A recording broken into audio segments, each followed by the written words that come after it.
No last warning sent through diplomatic back channels, only darkness. Dense, suffocating darkness spread across waters that carry nearly one-third of the world's seaborne oil. And somewhere inside that darkness, something massive is already moving. The satellites miss it at first. That was intentional. The first CH-47 Chinook cuts across the coastline at 40 feet above the water, so low that the rotor wash tears white spray from the surface beneath it. No running lights, no transponder. The crew is flying by night vision, the world narrowed into green shadows and black angles. The horizon is only a thin glowing seam between sea and sky. Inside the cabin, 32 soldiers sit loaded for combat. Rifles, body armor, breaching charges, medical kits, and not a single word spoken. There is nothing left to say. The briefing ended 3 hours earlier. Everyone knows the mission. Everyone knows the clock. Everyone knows what happens if the clock slips. And behind that first helicopter, more are coming, many more. But they are not flying in formation. That is deliberate. Formation flight is visible. Formation flight creates radar symmetry, a thermal pattern, a signature that a trained operator can spot and report. Instead, the aircraft are staggered, flying at different heights, different intervals, different approach angles, so that any single radar sweep sees only fragments, only noise. The complete picture never appears. The complete picture is the weapon. 1:17 a.m. The intelligence that made this night possible took 18 months to build. Not just satellite images, though there were plenty of those. Human sources, intercepted signals, pattern analysis of shipping activity, fuel cycle studies, analysts who spent 600 days mapping the defensive structure of one single island down to the placement of individual sandbag emplacements. The target is a rocky island at the narrowest choke point of the strait, positioned so precisely that whoever controls it can watch, threaten, or disrupt nearly every ship moving through. For years, that position has been controlled by forces aligned with Tehran. Tonight, that changes. The mission was rehearsed 11 times. Different scenarios, different contingencies, different failure points hammered over and stress tested until the planners believed they had covered every variable they could imagine. The ones they could not imagine, those are the ones that keep commanders awake at night. But imagination has run out. The helicopters are already airborne. The order was approved at the highest levels and pushed down a chain of command so tight that fewer than 40 people on Earth knew the full scale of what was about to unfold. 4,000 soldiers, one night, one island, 1:44 a.m. The first wave does not land. It circles. 3 kilometers offshore, the lead Chinooks hold in position while the Apache gunships move ahead. The AH-64s come in fast and low, faster than anything that size should be able to move, and their targeting systems are already fixed on the island's critical defensive nodes. Through the darkness, the pilots see heat. 2 guards near the northern radar site moving in a slow patrol pattern. A vehicle by the communications tower, engine on, exhaust burning white in infrared. A cluster of bodies inside what the briefing marked as the main barracks, most unmoving, most asleep. The Apaches still do not fire. They watch, they verify. The rules of engagement require positive identification before the first trigger pull, and the pilots work through their confirmation steps with the quiet, practiced discipline of men who know exactly what failure costs when something like this goes wrong. At 1:51, the confirmation arrives over the radio. One word, a code. The Apaches stop observing. The first Hellfire missile crosses the gap to the radar installation in less than 4 seconds. The blast is visible from the circling Chinooks. First, a sharp white flash, then orange, then a column of smoke rising into the stars. Before the smoke can spread, the second missile is already airborne, aimed at the backup generator powering the communications system. The third strikes the vehicle near the tower, which is not merely a vehicle. It is a mobile radar unit, a key part of the early warning network that should have, under any normal conditions, detected the incoming helicopters 20 minutes earlier. It didn't, because someone spent 18 months learning exactly how to come in from an angle and altitude that slipped through the gap in its detection arcs. That gap was 340 meters wide. The pilots flew directly through the center of it. 2:03 a.m. The A-10 Thunderbolt IIs appear from the northwest, flying in pairs, their turbofan engines producing a sound that no one who has ever heard it in combat ever forgets. A low, grinding growl that seems to come from every direction at once. The A-10 is not a quiet aircraft. It was never meant to be. It was built to take punishment and deliver destruction, and it does both with a kind of savage efficiency that almost feels philosophical. When an A-10 commits to a target, that target stops being a problem. There are three fortified defensive positions on the island's southern ridge that the Apaches cannot safely hit without risking overlap with the planned landing zones. That becomes the A-10's problem. It solves it in 6 minutes.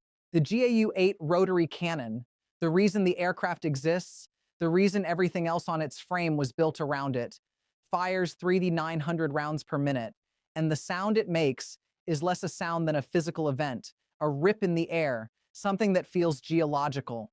The southern ridge positions return fire for about 40 seconds. Then they stop. By 2:09, the landing zones are clear. 2:11, the Chinooks do not touch down together. That is the third element that makes this operation different from the textbook model. A mass landing creates a mass target. A mass landing gives the defender one clean moment to answer with everything available: mortars, anti-armor weapons, concentrated rifle fire, and potentially inflict catastrophic losses before the assault force can spread out. So the landings are staggered. The first chalk lands, secures the perimeter, signals clear. The second chalk lands 30 seconds later, while the first is already moving toward its objective. The third chalk lands as the second reaches contact distance with the communications center. By the time the final helicopter touches down, the first objectives are already being cleared room by room.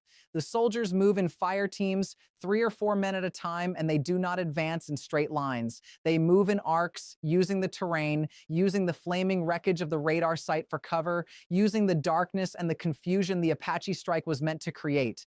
The defenders who survived that first wave are not amateurs. They are trained, they are committed. Some are veteran operators who have held this island for years, but they are fighting blind. Their radar is gone. Their main communications link is gone. Their backup generator is gone. They cannot call for reinforcement. They cannot send a situation report.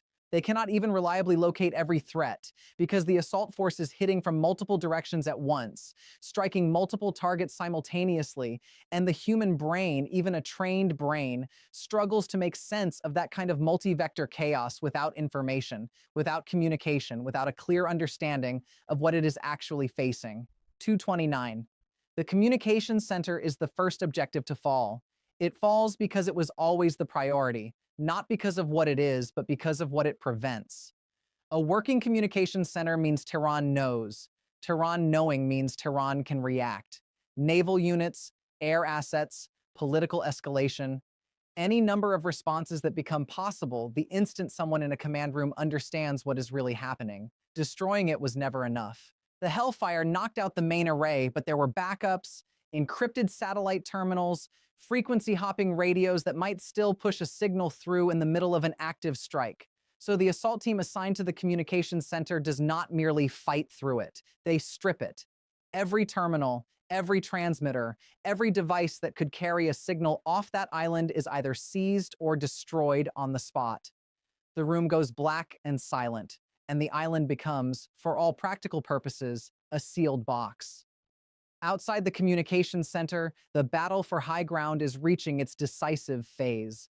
The elevated positions on the island's central ridge, the ones the briefing marked as the control nodes for what remains of the defensive network, are held by a small but determined force that has consolidated on the heights and is laying disciplined fire into the approach routes.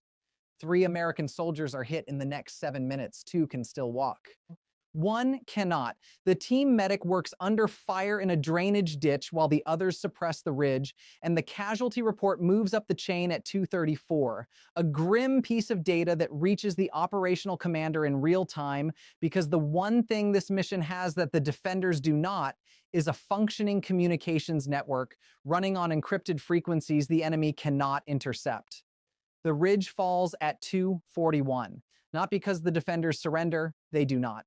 It falls because a 2-element flanking maneuver carried out through terrain that pre-mission reconnaissance had identified as passable places assault teams on 3 sides at once, and no defensive doctrine makes a 3-sided engagement survivable with the numbers available. Across the strait in Iranian naval facilities, the first broken reports are starting to arrive. Broken is the key word. A patrol boat that passed within 12 kilometers of the island at 1:30 reported nothing unusual, because at 1:30 there was nothing visible on the surface. A coastal observation post that should have received a routine check-in from the island garrison at 2Y got only silence, which might mean a communications malfunction, which is not automatically a crisis. A signals intelligence unit picked up what may have been encrypted transmissions near the strait at around 02:15, but the source was moving, the signal was brief, and analysts could not confirm a pattern. The issue is not lack of information. The issue is that the information does not assemble into a coherent picture. Each individual fragment is ambiguous by itself. The missed check-in could be equipment failure. The encrypted transmissions could be commercial maritime traffic. The brief thermal signatures a satellite pass caught at 1:45 could be anything. Fishing boats operating at night are not unusual in these waters. It takes a human analyst looking at all the fragments together to realize that this is not a collection of unrelated anomalies. It is one event, unfolding in coordinated layers, deliberately designed to resemble nothing until it is too late for that to matter. That realization reaches Tehran at 03:12 a.m. By then, the island has already been under American control for 11 minutes. 03:01 a.m. The confirmation goes out, not a literal flag raising, this is not theater, but the operational command net crackles with the words, every commander on every helicopter, every soldier at every objective, every analyst in every operations center has been waiting to hear. The island is secure. Key positions are held. The defensive network is neutralized. Casualties are being evacuated. The force is consolidating. From the island's highest point, a rocky outcrop at the northern tip that gives a 340-degree view of the strait, an observation team is already setting up its watch position. Optics, thermal systems, signals collection gear, all of it coming online in the first gray hints of dawn that is still more than 2 hours away. From here, every vessel moving through the strait can be tracked. Every naval movement in nearby waters can be watched. Every aircraft flying within range can be identified. This island is not just a piece of terrain, it is a sensor platform, a communications relay, a fire control position, and a statement, all compressed into 12 square kilometers of rock. Whoever controls this island controls the information that defines the strait. And the information that defines the strait defines everything that passes through it. 4:47 a.m. The sun is still below the horizon. The strait is quiet, or seems to be. Commercial tankers that were already underway at 01:00 hours continue through the passage without knowing what has happened. A container ship registered in Singapore is now 19 kilometers to the east, its crew asleep in shifts, its autopilot guiding it through the darkness, completely unaware of what just changed in the waters around it. 4,000 soldiers, one night. The operation was never announced because operations like this are never announced until the moment for announcement is gone, until the facts on the ground are fixed, until the position is secured, until the question of whether it could be done has been replaced by the fact that it was done. That is the nature of this kind of action. It does not ask permission. It does not send warnings. It moves at the speed of darkness and lands in the narrow space between one reality and the next. In the hours ahead, there will be statements. There will be diplomatic traffic, crisis calls, emergency sessions in capitals across the region and beyond. There will be arguments about intent, about legality, about what happens now.